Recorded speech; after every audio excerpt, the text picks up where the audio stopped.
welcome back to our special episode of Holy Land Uncovered on location at the Jerusalem Botanical Gardens. And we are so happy to be joined once again by an incredible power couple. We are here with Dr. Ruth Pauline Plummer, the founder and CEO of the Covenant Daughters Television Network, and her amazing husband, Bishop Glenn Plummer, the first bishop in Israel.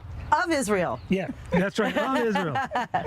Welcome to the show, and thanks for being here. What a joy it is to be with you. It always is. So thank you. Thank you so much for having us. Of course. So first, please share with us the significance of the Church of God in Christ and why it's so important that you guys physically moved here in 2020. You know, one of the easiest ways to remember or say our church is by the acronyms COGIC.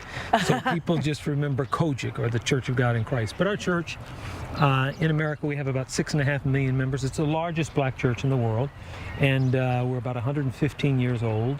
We're in about 113 countries. But 4 years ago, our church made a very historic decision to formally embrace Israel, to create what we call a jurisdiction, appoint a bishop, and it fell upon me. So we're here to create a relationship, not just for our church, but for Black America, and to create a bridge between Black Americans and Israelis, between Israel and Black America, however you want to say it, and there's about 47 million Black Americans, so we make up about 15% of that population. Right. I want to get back to that, but first I want to ask you, because here you are, the two of you are like, really, I would vote for you for president in a second. But so you also single-handedly, are reaching out to women. You have your own television network by women, for women. Tell us about the Covenant Daughters Television Network. Yeah, so the Covenant Daughters Television Network is created by women for women, and it's to create 24-hour programming to mentor, to empower, to inspire women to represent their best selves to the world, like I always like to say. And now our goal now is to bring together media professionals to teach, media, to learn all of the, in front or and behind the scenes of media. So we are really having a great time doing that. Amazing. Yes. So explain also what it's been like for you here, and why being here is so important also to your community in reaching out. Are you finding more African Americans learning to be more engaged with Israel and the Jewish people as a result of your being here? Well, the short answer is yes, actually.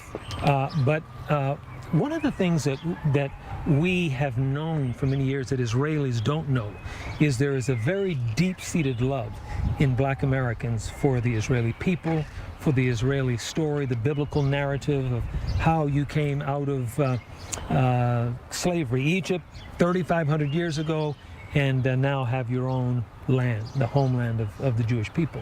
And so we celebrate that. Yes. And so naturally, Black Americans celebrate that because we came out of slavery only 160 years ago.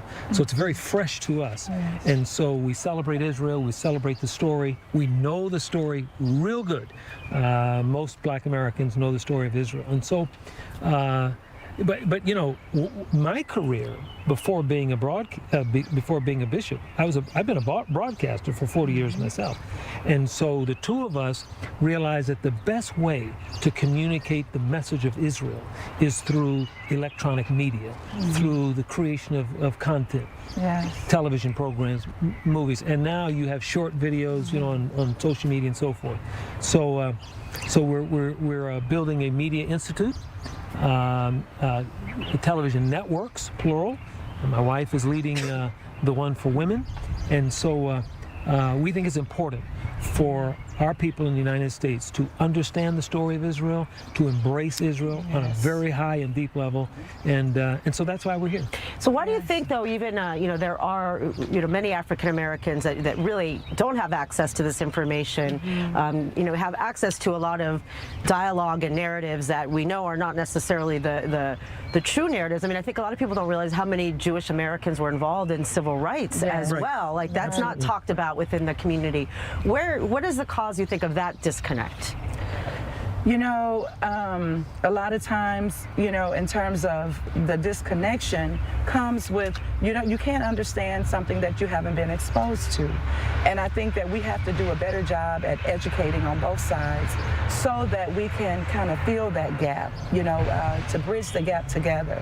And that's what our quest is to bridge the gap together to make sure that we lessen that divide and bring more unity. We've brought thousands of people Wow.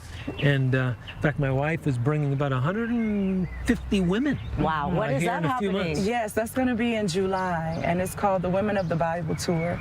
Because, you know, as you know, I mean, there are so many phenomenal women in the Bible that have inspired us, and they continue to inspire us today. So I think it's important for them to come and experience the land, the people, and the culture and the God of Israel, to be right here where it all happened. And so they're going to be coming, and we're very excited Wow, about that's it. incredible. And you're carrying one of the names being Ruth. Yes. Yes. She's a superhero. Thank you both so much for being here and bringing light to the world and being in Israel to do so. Thank you so much. Thank you so much, Emily, for having us. Of course. Thank and you so happy much. holidays to you. Yes. Thank you. And